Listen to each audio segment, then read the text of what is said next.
ہمارے ایک تبلیغی بھائی نے کہا کہ آپ لوگ بغیر ٹوپی کے نماز پڑھتے ہیں، کیا یہ جائز ہے؟ نبی نے کبھی ٹوپی نہیں اتاری۔ حضرت اسماء روایت فرماتی ہیں کہ ابو بکر رضی اللہ عنہ وارضاہ نے ایک چادر میں نماز پڑھائی، جو انہوں نے آدھی نیچے باندھ لی اور آدھی اوپر لے کر اپنے کندھوں پر باندھ لی اور ایک چادر میں نماز پڑھائی۔ اسماء کہتی ہے میں نے پوچھا بابا آپ کے پاس کپڑے تو اور بھی تھے، آپ نے یہ ایک چادر میں نماز کیوں پڑھائی؟ فرمانے لگے اس لیے کہ رسول اللہ صلی اللہ علیہ وسلم نے زندگی کی آخری نماز ہمیں ایک کپڑے میں ہی پڑھائی تھی۔ ایک صحابی آتے ہیں، سر پہ کپڑا ہے، اتار کے نیچے رکھ دیتے ہیں اور ننگے سر نماز پڑھتے ہیں۔ دوسرے صحابی کہتے ہیں آپ کے پاس کپڑا تھا پھر آپ نے ننگے سر ہو کر نماز کیوں پڑھائی؟ کہا اس لیے تاکہ تمہیں تعلیم دوں، تمہیں بتاؤں کہ سنت رسول اللہ صلی اللہ علیہ وسلم ننگے سر نماز پڑھنے کی بھی ہے۔ تو ننگے سر بھی نماز ہو جاتی ہے، سر پہ کپڑا ہو تب بھی نماز ہو جاتی ہے، کوئی مسئلہ نہیں۔ ہاں مسئلہ یہ ہے، اللہ کے نبی صلی اللہ علیہ وسلم کی حدیث سامنے رکھیے جو بات کو کھول دیتی ہے۔ آپ نے فرمایا جس کے کندھے ننگے ہوں اس کی نماز، جس کے کندھے ننگے ہوں اس کی نماز۔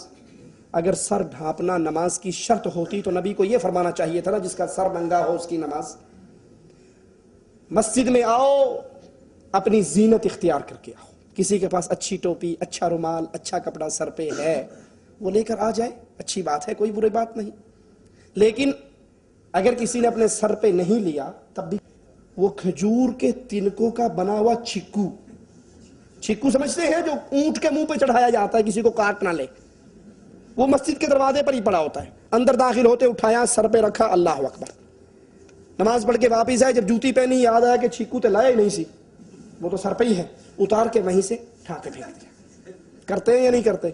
اب کچھ ترقی ہو گئی ہے تو اب وہ کھجور کے تنکوں کی بجائے پلاسٹک کے چھکو آ گئے۔ چائنا نے ترقی کر لی نا، ہر چیز بنا رہا ہے مسلمانوں کی، تو اس نے یہ بھی بنا دی۔ اب سوچئے قرآن کہتا ہے مسجد میں آؤ تو زینت اختیار کرو۔ اب یہ پلاسٹک یا کھجور کے تنکوں کے چھکو چڑھانے والوں سے پوچھو کہ یہ چھکو پہن کر تم ولیمے پہ جاؤ گے؟ تم دکان پہ جاؤ گے؟ تم کاروبار پہ جاؤ گے؟ تم ڈیوٹی پہ جاؤ گے؟ نہیں جاؤ گے؟ پھر ڈرامہ کرنے کے لیے مسجد ہی رہ گئی ہے۔ دیکھو میں نے یہ رومال پہنا ہے، یہ رومال پہن کے میں اللہ کے گھر میں بھی آ سکتا ہوں، یہ رومال پہن کے آپ کسی بھائی کی شادی ہو یا میری اپنی شادی ہو اس میں بھی جا سکتا ہوں، ٹھیک ہے؟ آمین نہیں کہا، بڑے کنجوس ہو آپ۔ تو بازار بھی جا سکتا ہوں، ڈیوٹی پر بھی جا سکتا ہوں، سارے کام کر سکتا ہوں نا، ٹھیک ہے؟ لیکن وہ چھکو پہن کر ڈرامہ کرنے کے لیے ہم نے مسجد ہی رکھ لی ہے، اس کو پہننا جائز نہیں ہے۔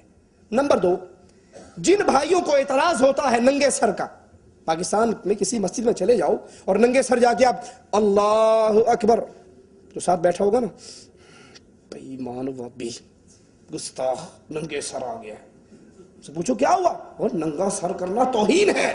ان سے پوچھو حج میں آ کر سارے ننگا سر نہیں کرتے، ٹینڈ بھی کروا لیتے ہیں، یا سارے توہین کرتے ہیں؟ پھر ایک سوال۔ دوسرا سوال کہ تمہارے مذہب میں ننگا سر کرنا توہین نہیں، کرامت ہونی چاہیے۔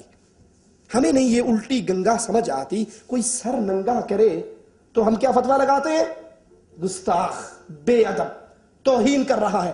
اور اگر سر سے لے کے، مجھے معاف کر دینا کڑوی بات ہے لیکن ہضم کرنا، سر سے لے کے پاؤں تک سارا کچھ اتار دے، فرنٹ اور بیک بالکل اوپن کر دے، اس کے بارے میں کیا کہتے ہیں؟ حضرت بابا جی ہمارے گھر میں اولاد ہوگی، اس کے سامنے رکوع کرتے ہیں اور پوچھتے ہیں بابا ہمارے گھر میں اولاد ہوگی۔